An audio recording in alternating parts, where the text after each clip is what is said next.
વંથલીના સાંતલપુર ગામે Uben ફીડરમાં regular power ન મળતા ખેડૂતોએ પીજીવીસીએલ કચેરીએ આવેદનપત્ર પાઠવ્યું।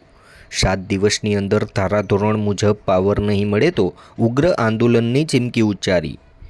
વંથલી તાલુકાના સાંતલપુર ગામે ઉબેણ ફીડરમાં છેલ્લા 1 મહિનાથી રેગ્યુલર પાવર ન મળતા ખેડૂતો રોષે ભરાયા હતા। રોષભેર સાંતલપુર ગામના ખેડૂતોને સરપંચ સહિતનાઓ રજૂઆત અર્થે વંથલી પીજીવીસીએલ કચેરી ખાતે દોડી ગયા હતા।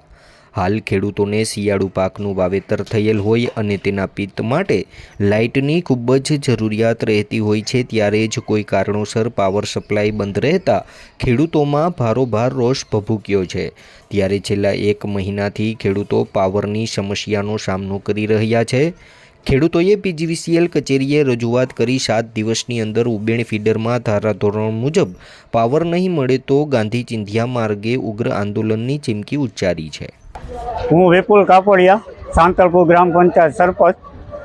અમે સરપંચ અને સભ્યો ને ગ્રામજનો બધા અહીંયા જીબી આવેલા આજરોજ ગામમાં જે છેલ્લા 1 મહિના ત્યાં ઉબેણ ફીડરમાં જે તકલીફ છે, વારંવાર પાવર કટ થઈ જવાની, એના અનુસંધાને તાત્કાલિક રિપેર કરે એના અનુસંધાને ગ્રામ લોકોને અમે બધા અહીંયા આવેદન દેવા આવીએ।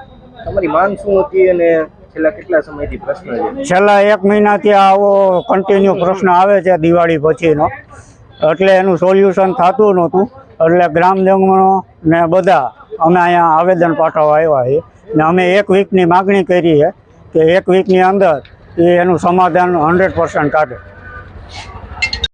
નામ? નાગજીભાઈ પેથાણી, સાંતલપુર। આજે રજૂઆત કરવા આવ્યા છો, કઈ બાબતની રજૂઆત છે? માંગ શું છે? ઉબેણ ફીડરમાં અવારનવાર પાવર કટ થઈ જાય છે। એક તો સવારે 9નો ટાઈમ છે, એને બદલે 12 વાગે 1 વાગે ગમે ત્યારે આવે છે। પછી રિપેરિંગ માટે અહીંયા ફોન કરીએ તો અહીંયા ઘડીકમાં કાંઈ ફોન ઉપડતા નથી અને ક્યારે આવે એ કાંઈ નક્કી ના હોય। પછી ખેડૂને ત્યાં ભૂખ્યાને વાટ જોઈને બેહવું પડે, ખાવાનો કાંઈ મેળ આવે નહીં, છતાંય એ લોકોને તો ત્યાં તો પાણીની વાટ જોઈને બેહવું જ પડે, કંઈ પાવર ચાલુ થાય એ નક્કી ના હોય, કારણ કે અત્યારે બધાને ઓટોમેટિકની સિસ્ટમ છે। હવે જો રેઢું મૂકીને વહી આવે તોય પાણી ક્યારામાં વધારે વયું જાય અને વધારે પડતું પાણી થઈ જાય, એટલે આવા પ્રોબ્લેમને વિશે ખેડૂત બહુ હેરાન થાય છે।